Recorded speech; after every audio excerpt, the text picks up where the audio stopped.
lovely and live. Makes me feel lively. Still sound like a disc jockey. Anyway, uh, James' topic, well, believe it or not, it's called either psychic children or psychic kids, whichever. I don't know if you remember there being a show on TV years ago. I don't think it's still on anymore. It was called Psychic Kids, Children of the Paranormal. Well, that was one of my favorite shows in that. And that's the kind of show that got me really, really interested in not just spirituality in general, but also children. And that's the reason why I'm so involved with, Spirit Kids today. Hey, Marilyn. And, I love working with spirit children, in any way I can and that. But unfortunately, a lot of children and that, well, they don't exactly look at the spirit children the same way I do. And that, matter of fact, it scares them. And that, you see, as you know, and that we're all born with a sixth sense. Okay, that's our spiritual sense. Okay, and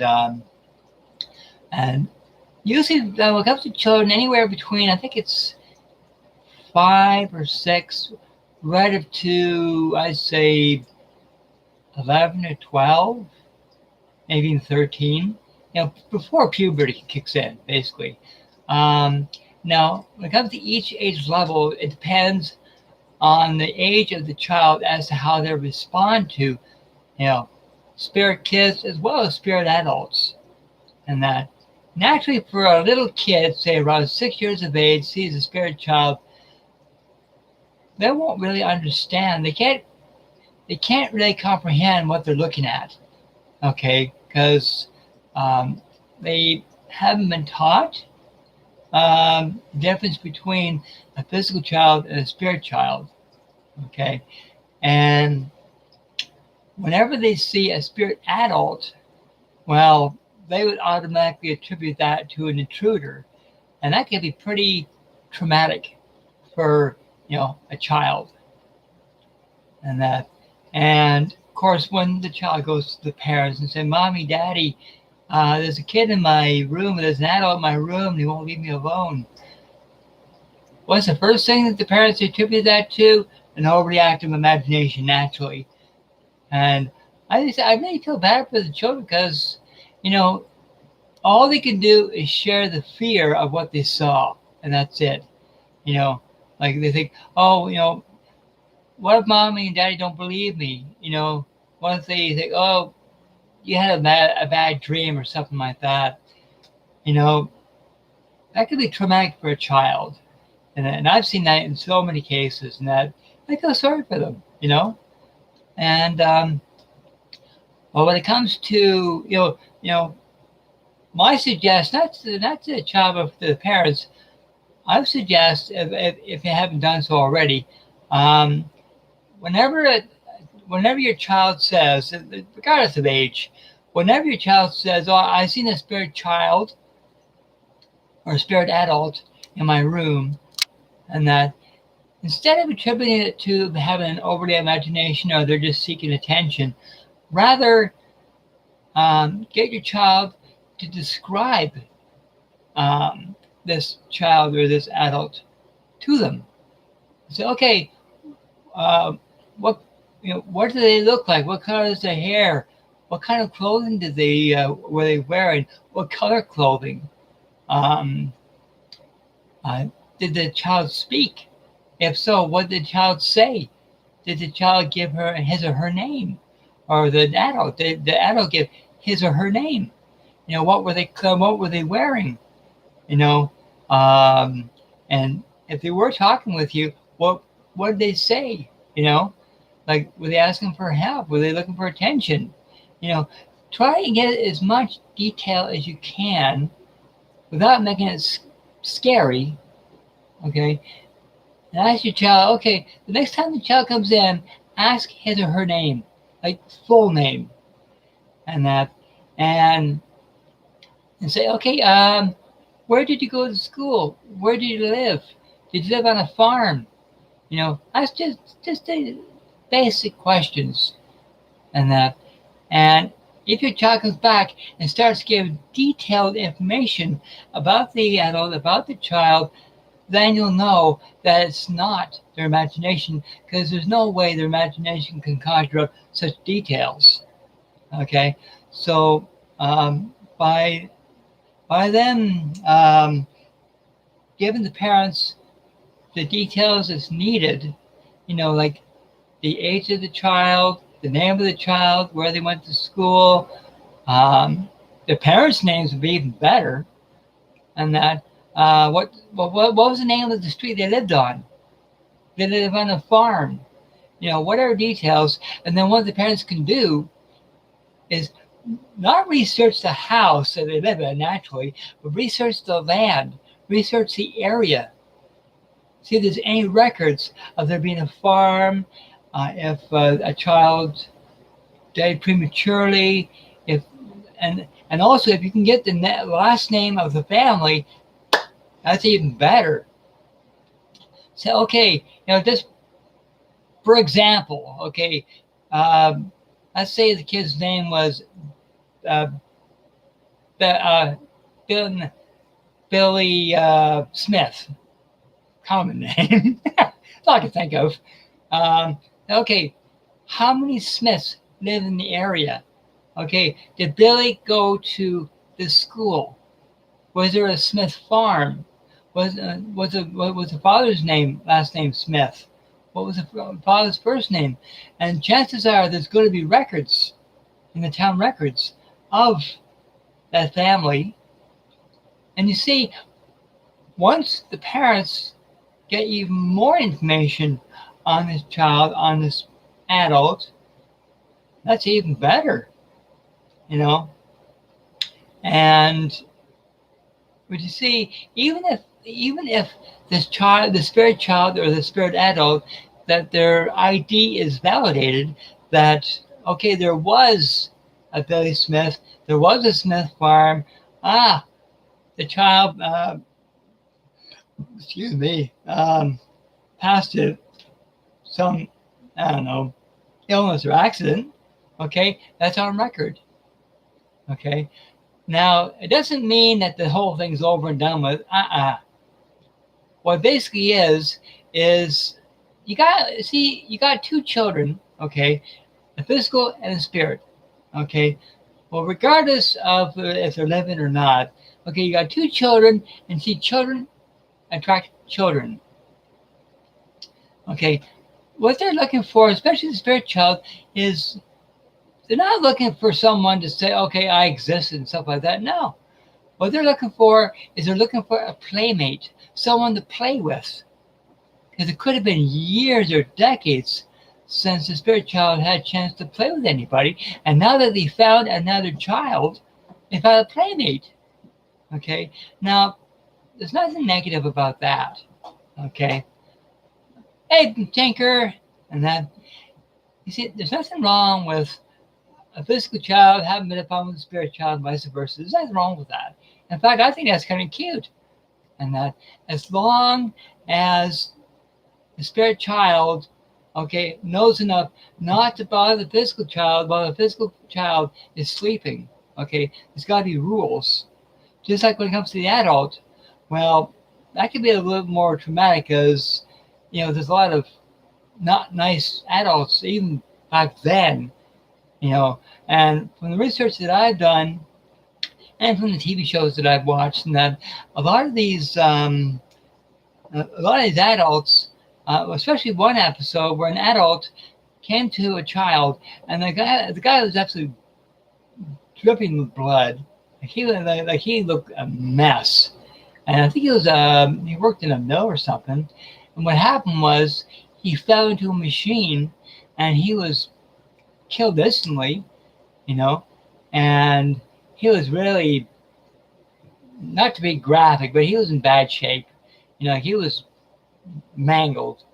I think that's the best way to put it without going into any details, because it was pretty graphic and that. But this guy, He just wanted people to know what happened to him, and to let the family know that even though he was killed rather brutally, it was an accident, and that he's, you know, he's okay now. He's no longer in pain, and that, but he wants his family and friends to know what happened.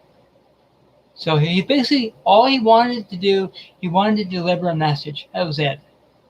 And see, a lot of the times, because of adults, and that's usually all it really is they have a message, they need to have the message sent, but when the spirit adult goes to a child, okay, that child is too terrified to, and that child does not understand what's going on. So naturally, the child is too terrified. He's like, I'm not going to deliver any messages. Forget it. Get out of here. You're scaring me. That's natural.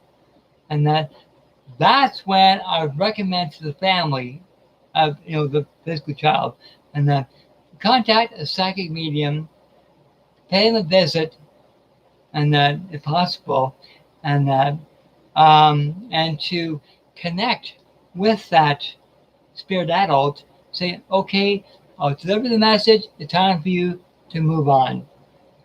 And usually, once the message is delivered, the family, if there's any family left, the message is delivered.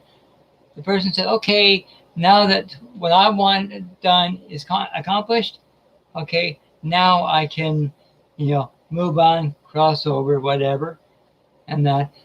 But you still have a kind of a traumatized child, the physical child. So basically, I'd recommend that child, really regardless of the age. Like, to me, it doesn't really matter what the age is. That child's going to need spiritual counseling to not only get over the fear of being confronted by spirit people, but also to learn more about them. Okay, so once the child knows, okay, of what I'm experiencing it's not negative. It says you got two strangers with two different motivations. One wants to play, the other one has a message, and that. So basically, you got an adult had a message delivered. Okay, the physical child told the parents related the message onto a psychic, and that guy was helped. But when it comes to the child, all the child wants is a playmate. But the child, to me, shouldn't really be on the earth plane at such a young age, and that child needs to be reunited with his loved ones. Because sure, he wants a playmate, but he misses his mommy and daddy. So I would say, like if I came across a spirit child that wanted a playmate but wanted to be reunited with the parents at the same time, I'd be happy to cross that child over, to be reunited with his parents. Sure, he'll come back in visitation to play. Sure, there's nothing wrong with that, but he needs to be reunited. That way, the child, will be happy that he's reunited with his loved ones, but also he's got himself a new playmate. So basically, nothing wrong with that. But you see, that's basically just one example of the many issues that children have. Because some other stories aren't so pleasant for the child, especially if you come across a negative energy that's bothering the child. Okay, now if you come across a negative energy, let's say a guy that was murdered or executed, he was a really bad person, and he comes to the physical child and say, hey, I'm back. Stuff like that. Like, to me, that's different. Okay, to me, that physical child is going to need spiritual counseling, but he's also going to need psychological counseling as well. Because if you got a threatening energy coming to you, that's never ever good. Okay, that's when it's a good idea to bring in a paranormal investigation team as well as a psychic medium. Okay, to get more details of this bad person, this negative energy, find out more about him. Now, once you get more information about this negative energy, then the psychic medium can confront this negative energy and say, okay, you scared the kid enough. We don't know what you're up to. We don't care. All we know is that you got to go. And usually, if the house is cleansed and protected cleansed with sage, protected by sea salt, at least that's one of the tools that I know of to take care of anything negative. But if it's really, really negative, then I would suggest that the house be blessed, and that at least that way, and that the people within the house are protected from any negative energies. The child is no longer tormented, and that negative energy is basically booted out of the house and dealt with. And that's another scenario, another case that I've come across, when it comes to what physical children have to, put up with. Now, there's another example too, when it comes to physical children that are older, okay, and I feel sorry for them. And these are the kids, they're in school, okay, and their peers or friends find out that they're gifted, and they start teasing them, talking about feeling about alienation. Like, I feel so sorry for them. They feel alienated. They feel like they're in their own little world. They think they're nuts. Like, I feel like people think think I'm nuts. They think, oh, this guy's a real space cadet. He talks to ghosts, stuff like that. Can you imagine how that child feels? He feels alienated, isolated, and sometimes even depression can set in. And that's when they kind of close themselves in, and they stop talking to other people. They isolate themselves from everybody. They think, hey, nobody understands how I feel. Nobody understands, what I'm going through. I've lost my friends because I've got this gift. And at that time, they don't consider it a gift. They consider it a curse. And what I would say to that child is, first of all, spiritual counseling, and then emotional counseling. And sometimes there's even support groups just for children that are gifted. And I would recommend that child, suggest to that child to hook up with a support group for psychic kids. That way, this child can finally come out of its shell and say, okay, I've seen this, this, and this. My friends think my ex-friends thinks I'm a loon, I'm crackers, I'm a psycho, whatever. And that I feel like no one understands, no one cares. Well, they'll finally be introduced to other kids who have experienced similar or the exact same thing. I'd say that child would make brand new friends that can relate to this teen, if you want to use that term, and that's what support groups are for. And then to help this psychic kid to not only deal with their emotions, but also deal with their gifts. And believe it or not, I think there's actually an episode of Psychic Kids that involved the older kids, and what they did with that, they actually took them. These are kids that don't understand hauntings. They don't understand spirits. Okay, and what they did was they were taken to a location where I think adults and children were murdered. And what they did, Chip Coffey, he's the head guy that head medium that helped the kids, and that he's kind of a role model of mine. But what they did was they took the kids to a haunted location and said, okay, um, as soon as you enter into the house, write down the information that you're getting psychically. Okay, write down what you're feeling, what you're sensing, what you see, what you hear. Record everything, and then we'll compare notes. And if you have a chance to connect with a child or someone in the house, okay, and you get a dialogue going, okay, start the dialogue and then tell Chip what the interaction that you're experiencing. Okay, say, okay, this spirit person is telling me this. Okay, tell Chip what the spirit person is telling you. Okay, that way it's almost like a three-way conversation in a way between the child, the spirit person, and Chip. Okay, that way, if the spirit person becomes hostile, Chip can take care of it.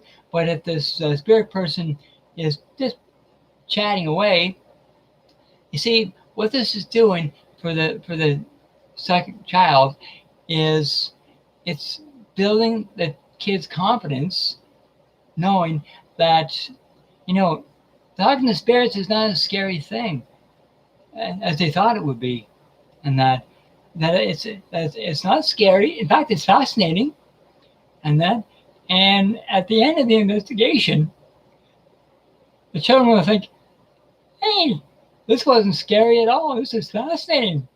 I learned something new about how families lived back then, and also how to interact." And that, of course, the next thing they gotta learn is how to say no to a spirit person if they want to talk, especially when the child wants to go to bed. Say, okay, I'll talk to you tomorrow. Don't bother me now. Okay.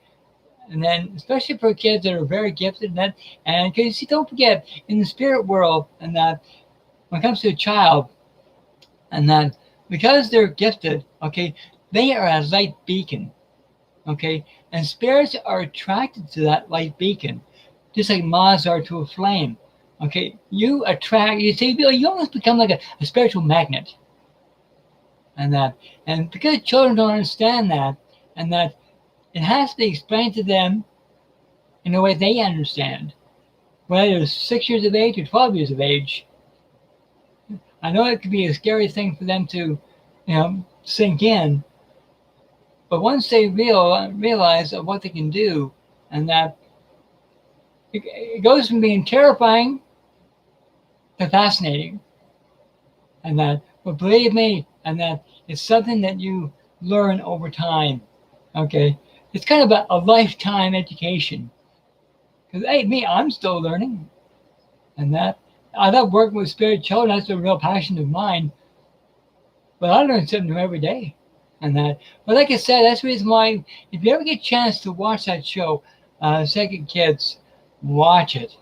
It is amazing. I've learned so much from it. So anyway, people,